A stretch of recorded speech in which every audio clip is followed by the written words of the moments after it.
मुझे खाला की बेटी से मोहब्बत हो गई और मैं खाला के घर जाने लगा। मुझे खाला वापस नहीं आने देती थी और रात में खाला के घर ही गुजारता था।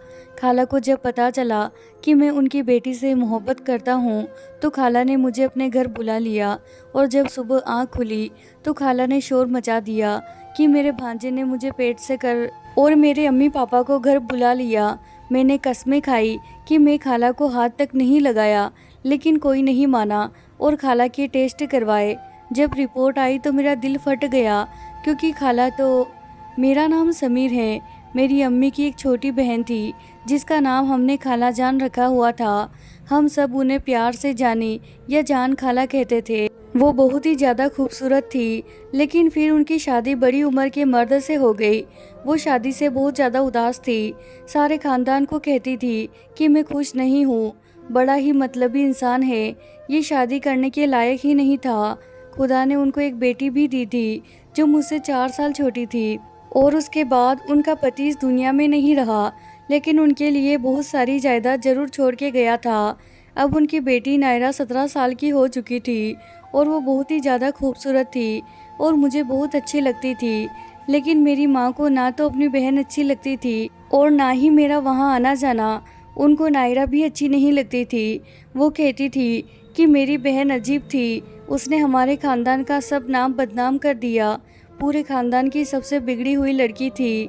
ड्रामा में जाना चाहती थी क्योंकि बहुत ज़्यादा खूबसूरत थी, इसीलिए सोचती थी कि मैं बहुत अच्छी हीरोइन बन सकती हूँ।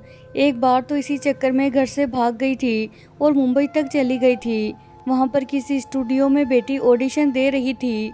जब पापा को ये सब पता चल गया, वहीं से उसको थप्पड़ मार मार के उठा के लाए थे और उसके बाद कभी भी किसी ने भी उस पर भरोसा नहीं किया था और जल्दबाजी में ही उसकी शादी बड़ी उम्र के शख्स से करवा दी थी। ये हमारे खानदान की बड़ी रंगीन मिजाज और शौकीन किस्म की औरत थी। उसकी बेटी भी ऐसी ही होगी, इसीलिए मम्मी कहती थी कि वो कभी भी नायरा का रिश्ता मेरे लिए नहीं मांग सकती। लेकिन मुझे नायरा बहुत अच्छी लगती थी, इसीलिए मैं बहाने बहाने से खालाजान के घर जाता था।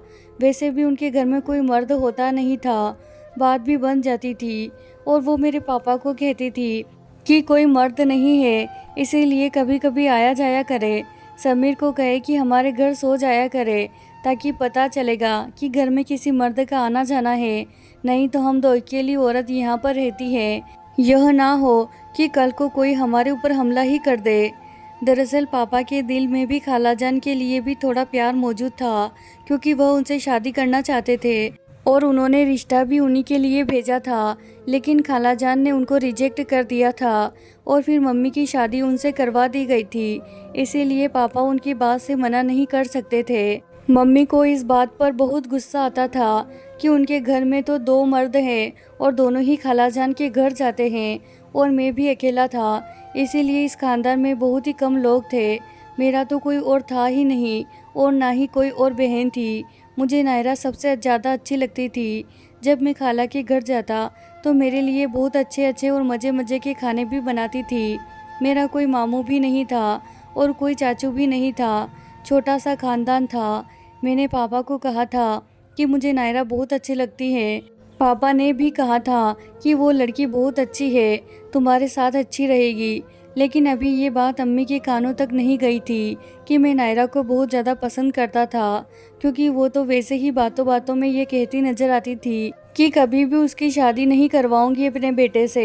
एक दिन अम्मी ने बातों बातों में कहा कि ठीक है, मेरा बहनोई अच्छे भले पैसे छोड़कर गया था, लेकिन कारोबार तो नहीं छोड़कर गया था। फिर इनके घर में आमदनी कहाँ से आती है, पैसे कहाँ से आते हैं? पैसों के तो दरिया भी हो तो ख़त्म हो जाते हैं और उसको इस दुनिया से गए हुए 12 साल हो गए, अभी तक क्या ये बैठकर जमा पूंजी इस्तेमाल कर रही है? मेरे पापा ने कहा कि तुम क्या कहना चाहती हो? अपनी बहन पर खुद ही तुम कोई ना कोई ऐसी बात करती हो, इल्ज़ाम लगाना चाहती हो। तो मेरी माँ ने कहा कि नहीं, मैं तो बस ऐसे ही बात कर रही थी, खैर मुझे क्या, जहाँ से भी पैसे आते हैं।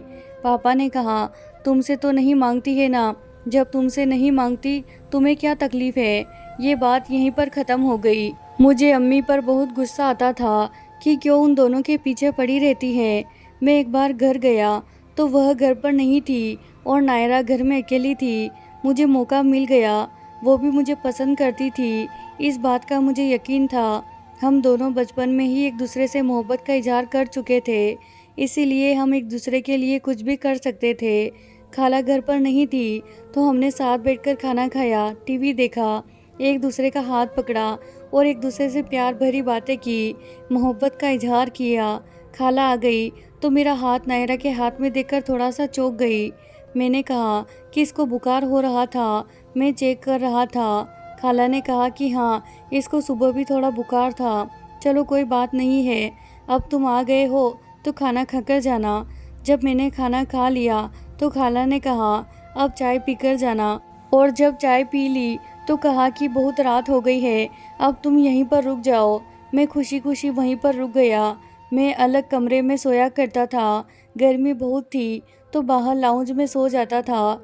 लेकिन मैं और नायरा सारी रात एक दूसरे से फ़ोन पर बात करते थे। मैं उनसे कहता था कि ज़रा बाहर आ जाओ, तो वो घबराती थी। मुझे उसका घबराना अच्छा लगता था।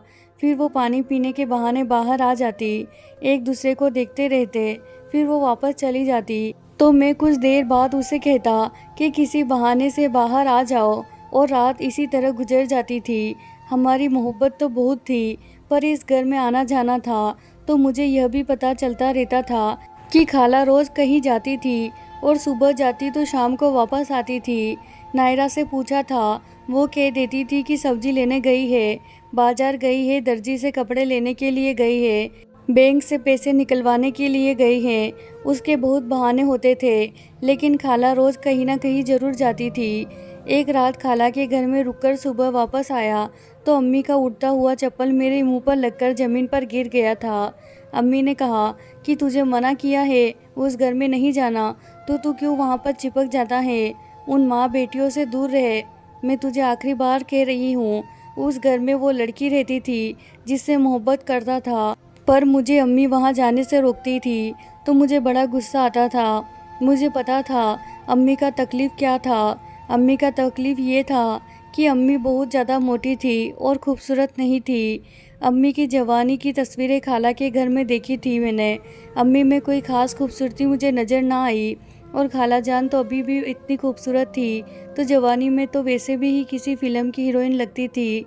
इसीलिए अम्मी उनसे जला करती थी, और बचपन से ही दोनों बहनों में बहुत नफ़रत थी। लेकिन मुझे तो अब डर लग रहा था कि कहीं यह नफ़रत मेरी मासूम मोहब्बत का गला ना घोट दे। लेकिन मैं भी सोच चुका था कि अगर नायरा से शादी करने के लिए मुझे अम्मी के खिलाफ जाना पड़ा तो ज़रूर जाऊंगा। और अब सोच रहा था कि कोई नौकरी कर लूं। जल्दी ही मैं शादी की बात करने के बारे में सोच रहा था। वैसे भी पापा तो मेरे साथ ही थे। उन्होंने कहा था कि तुम फिक्र नहीं करो, तुम्हारा साथ दूंगा। ये अलग बात थी कि पापा की घर में अपनी मर्जी नहीं चलती थी, लेकिन फिर भी कम से कम पापा मेरे साथ थे। एक दिन मैं खाला के घर में दाखिल हो रहा था, तभी मैंने एक शख्स को वहाँ से निकलते हुए देखा। आज मैं शाम में आया था, और शाम में इस शख्स का यहाँ क्या काम था? मैंने उसको बुलाने की कोशिश की, लेकिन उसने मेरी तरफ देखा भी नहीं और वहाँ से नज़रें बचाकर चला गया। जब मैं घर में आया तो खाला कहीं नज़र नहीं आ रही थी, शायद बाथरूम में थी। मैंने नायरा से पूछा कि ये कौन था, इस वक्त इसका यहाँ क्या काम था। मेरा आवाज़ थोड़ा तेज़ था, क्योंकि अब इस घर को मैं अपना घर समझता था, और इस घर में वो लड़की रहती थी जो मेरी इज्जत बनने वाली थी।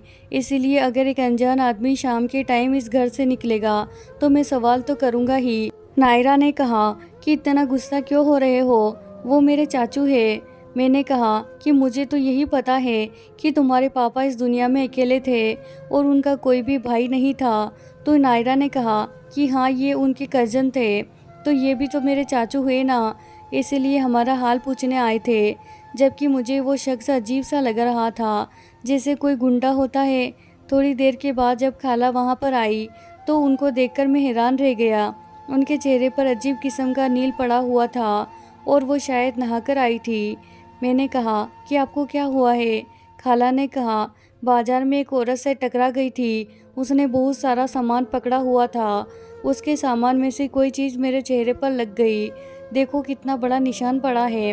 मैंने कहा, कोई चीज़ लेनी हो तो आप मुझे लिस्ट बनाकर दे दिया करें, मैं एक बार में ही सारी चीज़ें लेकर आ जाऊंगा।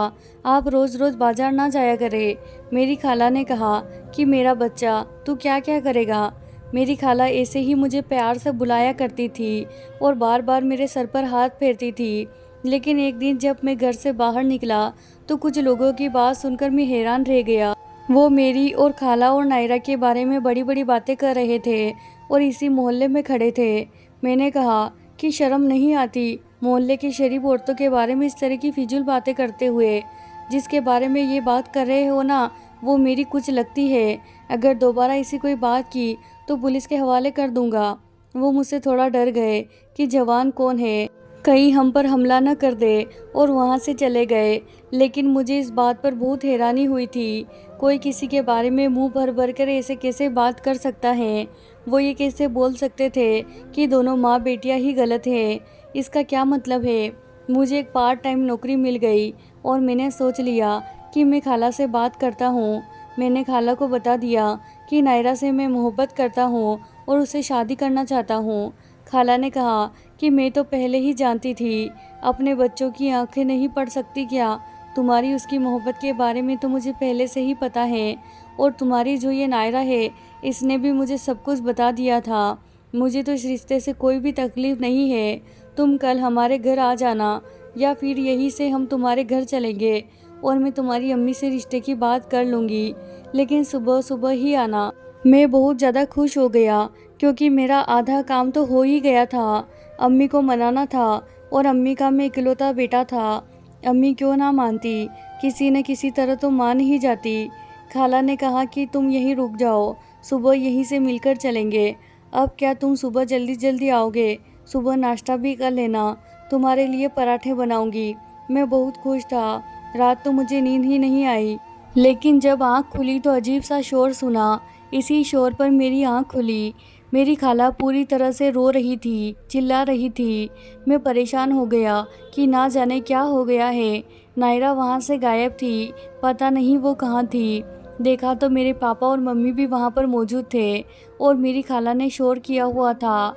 उन्होंने कहा था कि मैं तो इसको भांजा समझ के घर में सुला लेती थी। सोचती थी कि घर में कोई मर्द होगा तो हमारी इज्जत महफूज रहेगी।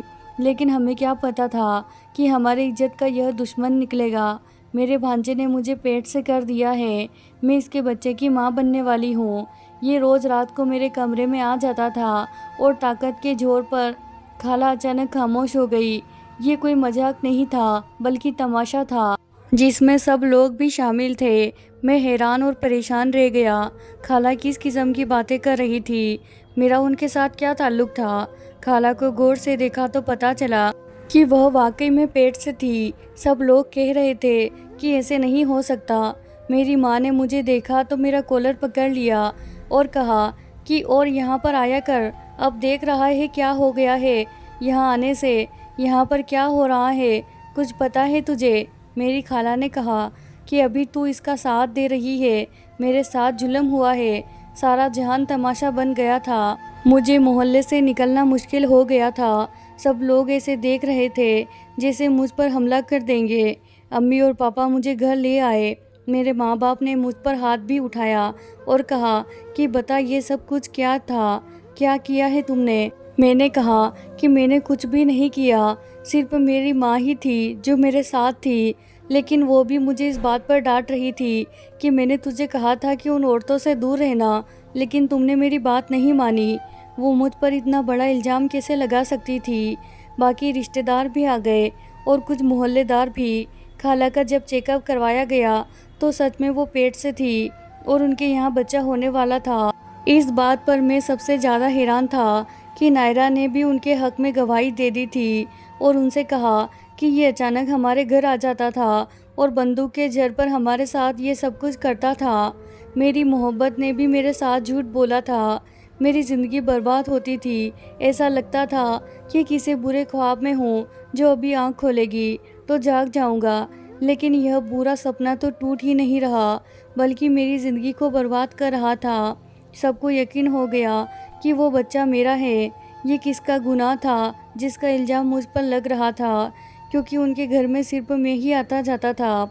जबकि मैंने उनको बताया कि इस घर में एक आदमी को मैंने देखा था जो मुझे देखकर भाग गया था और नायरा ने कहा था कि वो हमारे कज़िन हैं, लेकिन वह शायद उनका कुछ भी नहीं लगता था और शायद ये बच्चा भी उसी का है। अम्मी ने कहा, अब तो बहुत देर हो गई है, तुमने अपने नाम के साथ बदनामी लगा दी, उन्होंने तुम्हें फंसाया है। अम्मी पहले ही कहती थी, भले ही मेरी अपनी बहन है, लेकिन फिर भी मुझे उसके चाल के बारे में पहले से ही पता था। मैं समझ गया कि मुझे इस्तेमाल किया गया था। खाला की किसी के साथ चक्कर था और वह उसके बच्चे की माँ बनने वाली थी, और जब उसने खाला को धोखा दिया होगा तो इल्ज़ाम मुझ पर लगा दिया गया, क्योंकि घर में मैं ही आता जाता था। खाला इस हद तक गिर सकती थी, मैं सोच भी नहीं सकता था। मैं तो उनको अपनी माँ की जगह समझता था और उनकी बेटी से शादी करना चाहता था। मेरी माँ की बात सच थी। मैंने अपनी माँ से माफ़ी मांगी और कहा कि मुझे बस यहाँ से कहीं दूर ले जाए, मैं इन औरतों की शक्ल भी नहीं देखना चाहता। मेरा दिल पूरी तरह से टूट गया था। खाला ने शोर तो बहुत किया, लेकिन दरअसल वो खुद चोर थी, इसीलिए जब उनका मकसद पूरा हो गया तो वो चुप हो गई। 3 महीने के बाद मम्मी ने पापा के साथ मिलकर बात की और हम लोगों ने मोहल्ला छोड़ दिया। हम वहाँ से भाग गए। लोग शायद यही समझ रहे थे कि हम गलत थे और इसीलिए भाग गए, लेकिन हम क्या कर सकते थे, यही खुदा का फैसला था। कुछ दिन के बाद पता चला कि खाला ने अपनी बेटी की शादी किसी बहुत ही अमीर और रईस इंसान से कर दी है, जो उम्र में नायरा से काफ़ी बड़ा है, लेकिन बहुत ज़्यादा अमीर है, और खाला खुद भी उसी के घर में रहती है। मम्मी की बातें बिल्कुल ठीक थी। अम्मी कहती थी कि दोनों माँ बेटी खूबसूरत है और जहाँ खूबसूरती होती है वहाँ इस तरह की हरकतें होती हैं। खाला घर में मर्दों को बुलाती थी। वो घर कभी घर था ही नहीं, वो एक कोठा था। मुझे तो पहले ही समझ जाना चाहिए था, पर मैं बेवकूफ़ बन गया। मुझे आज भी उम्मीद थी कि शायद नायरा ने ये सब कुछ अपनी माँ की बातों में आकर किया और वो सच में मुझसे मोहब्बत करती थी। जब मैंने उसे फ़ोन किया तो उसने कहा कि मैं तुमसे कोई मोहब्बत नहीं करती थी। मम्मी ने मुझे पहले ही कहा था कि ये किसी दिन काम आएगा, इसे अपनी मोहब्बत में फंसा कर रखना। वैसे भी तुमसे शादी करके मुझे क्या मिलना था, वही 3 रूम का घर और तुम्हारी 10-12 हज़ार की नौकरी। इसमें मैं क्या करती। मेरा पति इतना ज़्यादा अमीर है कि आधा गुजरात में उसका कारोबार है। दुनिया की हर चीज़ मेरे कदमों में है। मैंने उसे कहा कि क्या वो सब कुछ झूठ था, क्या तुमने एक पल के लिए भी मुझसे मोहब्बत नहीं की थी। उसका कहना था कि मैंने एक पल के लिए भी तुमसे मोहब्बत नहीं की। आजकल की मोहब्बत में इतनी ताकत कहाँ होती है, ताकत सिर्फ हालत में होती है, और वो सब कुछ सिर्फ एक धोखा ही था। आइंदा मुझे कॉल करने की कोशिश ना करना, मैं तुम्हारी आवाज़ भी सुनना नहीं चाहती और अपना नंबर भी बदल रही हूँ। मैं पूरी तरह टूट चुका था। मुझे समझने में बहुत वक्त लग गया। मैंने अपनी पढ़ाई जारी रखी, बीए कर लिया, छोटी सी नौकरी मिल गई, वो करने लगा। फिर अम्मी मेरी शादी की बात करती तो मैं गुस्सा हो जाता था, लेकिन फिर मुझे एक लड़की मिली जिसके साथ मैंने शादी कर ली। वो नायरा जितनी खूबसूरत तो नहीं थी, लेकिन वो बहुत वफादार और खिदमतगुजार थी। उसने मेरा दिल जीत लिया और तकरीबन 7 साल के बाद हमें ये खबर मिली कि एक एक्सीडेंट में नायरा और खाला दोनों इस दुनिया से चली गई है। मुझे खुद को संभालने में, घर बसाने में, औलाद पैदा करने में और किसी और लड़की को अपने दिल में जगह देने में 7 साल ही लगे थे, और जिस दिन मैंने अपने आप को संभाल लिया उसी दिन मेरा इंसाफ कर दिया गया था। उन्होंने मुझे बदनाम किया था। मुझे अपना शहर, अपना मोहल्ला, अपने दोस्त सब कुछ बदलना पड़ा था, लेकिन फिर आखिर इंसाफ हो ही गया। वो दोनों इस दुनिया से चली गई। उनकी दौलत उनको बचा नहीं सकी। कहीं ना कहीं से इंसाफ हो ही जाता है। आसमान पर भी कोई बैठा है, वो सब कुछ देख रहा होता है। मैंने तो कुछ भी नहीं किया था। आज मेरी ज़िंदगी बहुत अच्छी है।